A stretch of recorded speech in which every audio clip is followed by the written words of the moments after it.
ஏய், சமையல் முடிச்சிட்டியா? முடிச்சிட்டுங்கம்மா. என்ன சமையல்? பச்சை பயிர் ரசம் அப்புறம் உருளைக்கிழங்கு பொரியலுங்கம்மா. எடுத்து வை, சாப்பிடணும், பசிக்குது. ஒரு 5 நிமிஷங்கம்மா, துணி காய போட்டு வந்துடுறேன்.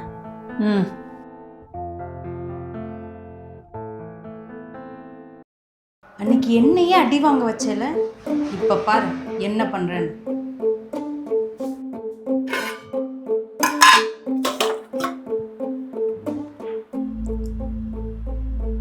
நல்லா தான் சமைச்சிருக்கா, என்ன உப்பு மட்டும் கொஞ்சம் கம்மியா இருக்கு.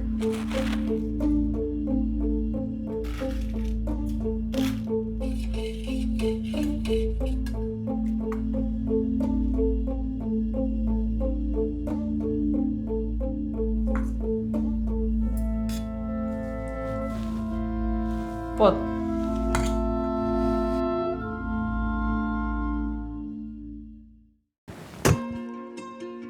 என்னடி சோத்துல இப்படி உப்பள்ளி கொட்டி வச்சிருக்கிற? உப்பா? நான் சமைச்சதுக்கு அப்புறம் சாப்பிட்டு பார்த்தேம்மா, உப்பு எதுவும் இல்லைங்களே. அப்ப நான் போய் சொல்லணும்னா? இந்தா, நீ சாப்பிட்டு பாரு. ஃபுல் வீடியோ பார்க்க கீழ இருக்கிற லிங்கை கிளிக் பண்ணுங்க.